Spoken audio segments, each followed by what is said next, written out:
সঁহাৰি অভূতপূৰ্ব সঁহাৰি কি ক'ব? আমাৰ কাৰণে এইবিলাক বৰ আৱেগিক কথা আচলতে। যেতিয়া আমি বহু কষ্ট কৰি ছবি এখন নিৰ্মাণ কৰোঁ আৰু দৰ্শক ওলাই আহে, ৰ'দ বৰষুণ নেওচি তেওঁলোক ওলাই আহে, পৰিয়ালৰ সৈতে ওলাই আহে, একেলগে এটা এটা গোট আহিছে, একেলগে এটা এটা অফিচৰ মানুহ আহিছে, এইটো আমাৰ কাৰণে বিৰাট আৱেগিক মুহূৰ্ত। কাৰণ কিয় আমি কেৱল বিচাৰোঁ এইটো বস্তুৱেই যাতে হলবিলাকলৈ দৰ্শকৰ সোঁত বওক আৰু এই সোঁত নিচিঙক কোনোদিন।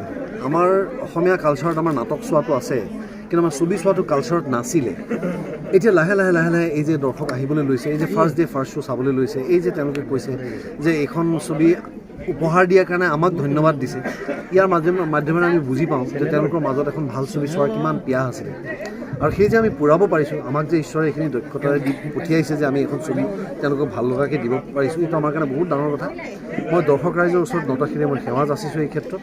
আৰু আমি কিনো দিম উভতাই, আমি খালি এইটোৱে ক'ব পাৰোঁ যে আমি আগলৈ আৰু বহু কষ্ট কৰি আৰু ভাল ভাল ছবি নিৰ্মাণ কৰিবলৈ চেষ্টা কৰিম যাতে তেওঁলোকে আহি ভাল পায়। ৰবিদা, অসমত যথেষ্ট চিনেমা হলৰ সংখ্যাটো কম আৰু আপোনাৰ চিনেমাখনে যথেষ্ট সমাদৰ লাভ কৰিবলৈ সক্ষম হৈছে, কি ক'ব এই সম্পৰ্কে? এতিয়া ঈশ্বৰে কৰাত আমি অসমৰ বাহিৰতো যিহেতু ৰঘুপতি চলিছে আৰু খুব ভাল ৰিজাল্ট কৰিছে, বেংগলোৰতো হাউচফুল গৈছে, হায়দৰাবাদৰ হাউচফুল গৈছে, দিল্লীত হাউচফুল গৈছে, মহাৰাষ্ট্ৰ হাউচফুল গৈছে। কেতিয়াও আগতে নোহোৱা টেৰিটৰী কিছুমান খোল খাইছে, যেনে আমি আগতে সদায় কমপ্লেইন কৰোঁ বৰাক ভেলীত আমাৰ ছবি নচলে, গতিকে শিলচৰ কৰিমগঞ্জত হল খোল খাইছে, মেঘালয়ত হল খোল খাইছে। এইটো আমাৰ কাৰণে বিৰাট এটা ভাল খবৰ আচলতে। এই আমি যিটো কৈ থাকোঁ, এই আচলতে চলচ্চিত্ৰ আচলতে সমাজে উদ্যোগ হোৱাকৈ নাছিলে, এতিয়া এই উদ্যোগ হোৱাৰ প্ৰথম চিন আমি দেখিবলৈ পাইছোঁ, য'ত মানুহে এনেধৰণে আদৰি লৈছে এখন ছবি আৰু আমাক ধন্যবাদ কৈছে।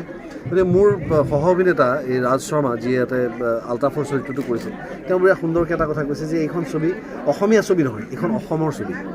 গতিকে এনেধৰণৰ কথা যেতিয়া আমি শুনিবলৈ পাম, আমাৰ কাৰণে বিৰাট ভাল লগা কথা। আৰু আপোনালোকক আকৌ মই বহুত ধন্যবাদ কৈছোঁ।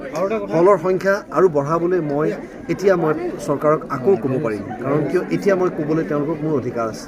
কাৰণ অসমীয়া ছবি এখনৰ জৰিয়তে তেওঁলোকৰ কোনো ধৰণৰ এক্সপেণ্ডিচাৰ নাই, হলৰ মালিকে সকলো এক্সপেণ্ডিচাৰ কৰে, তেওঁলোকে হল মেইনটেইন কৰে, তাৰ পাছতো তেওঁলোকে এতিয়া হিউজ ৰেভিনিউ এটা পাব।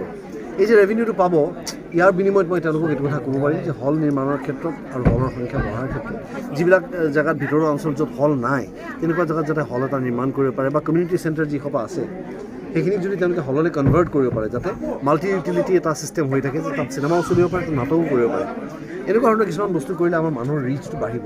আজি হলৰ কাষত ঘৰৰ কাষত হল নথকাৰ কাৰণেও বহু দৰ্শক হললৈ আহিব পৰা নাই, বতৰৰ কথা আছে, নিজৰ সময়ৰ সুবিধাৰ কথা আছে।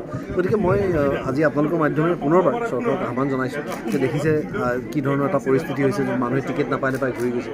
আজি ইয়াত মই আছোঁ, এইটো হলতকৈ মানুহ সোমবাৰলৈকে মঙলবাৰলৈকে টিকেটেই নাই। গতিকে মই বিচাৰোঁ যাতে হলৰ সংখ্যা বাঢ়ে, আমাৰ টকাটো যাতে আমি সোনকালে সংগ্ৰহ কৰিব পাৰোঁ, এটা সপ্তাহত যদি আমি আৰু ইয়াতকৈ হিউজ ৰেভিনিউ কালেক্ট কৰিব পাৰোঁ, চৰকাৰো ভাল, আমাৰ কাৰণেও ভাল।